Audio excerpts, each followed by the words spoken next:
Bugün Türkmenistan yurdumuzda toylanmak toyuluşanını, bizim yurdumuzda Türkmen sungatı, Türkmen medeniyetini dünya yüzüne yayvanlandıran kahraman arkadağımız kahraman Hacı Serdarımızın sayesinde Türkmen sungatını, medeniyetini özünün kuvvetli koşandırmışan meşhur Halifa şagirdlik yolu bizim devletimizde maksada okulluk bilen devam ediyor. Toyumuzun azayip cemine men mehriban kardeşim Aymurat Cemide iyisinler değil mi? Üstünlükler arzu etmek için meşhur Türkmenistan diyarımızda kalanın ucunu yitirilen sanılan meşhur Seyadif'ten ak tata vermen haşa.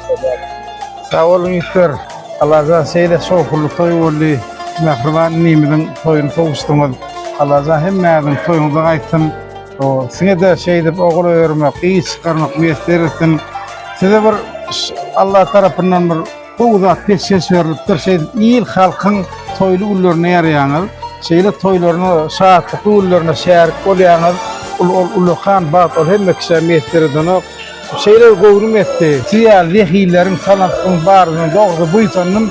Son için canınız sağ olsun, başınız dik olsun, yolunuz ak olsun, yolunuz hak olsun. Size tuğulumda tesbihlik var, küçüğülük var, efrat şov olmalı. Halk derin ummanlı, halk deri doğutuyor. Allah'ım yine öğrenir. İyi günün toylarını yaranmaklık, toylarını hizmet etmeklik, şeyle acayip yurtta, Allah'ın peşkeş veren acayip yurdunu, ulu yıllar ve masalan arasında, çağların arasında yuvran sürmeklik, müyesser etsin, yine öğrenir. Minnettarı kulları yolunlar, yollasın, hak olsun, Aymurat Çiğin, canı sağ olsun, bağlı sağ olsun, yine öğrenir.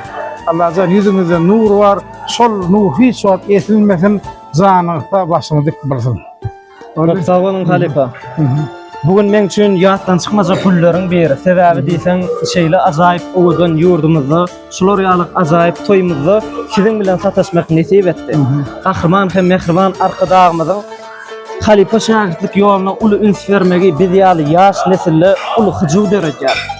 Men hem sizi özüme Halifa tuturup kahraman mehriban arkadağımızın yurdumuzda sanlı ulgamın gün sayın östürülmegi neticesinde şol fırsattan peydalanıp sizin internet platformalarınızdaki, sahipalarınızdaki halk köpçülüğüne yetirilen boşgudur öğüt nesihatlarınızı okat öğrenip özüme sapak edin.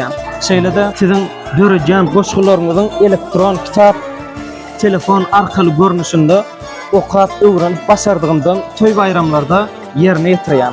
Şol boşgularınızın içinde esasen köp bölügi sizin mehriban enelerimiz, käbelerimiz sakta köp yadılan. Mümkün bolsa mehriban käbelerimizi ýatlap bir dileget käben diýen goşgyňyzy başardymdan ýerine ýetirip bereyim. Başsın.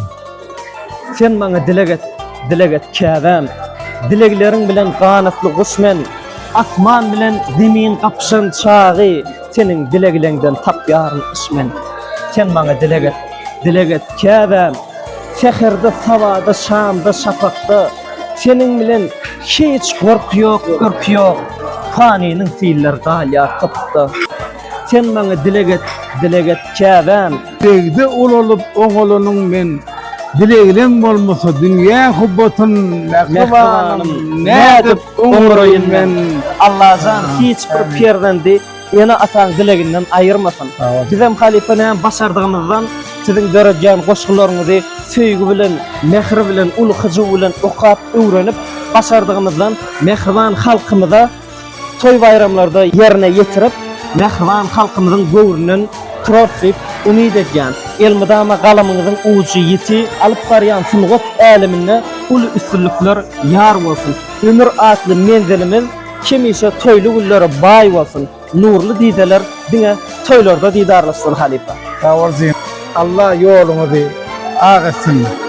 Dama yolunuz ak olsun, yol olsun, hak olsun. Yine öğrendik. Siz ya yigitlerin bağırdığını beğenen, buysunyan, toylu ullarım şayada olacağım.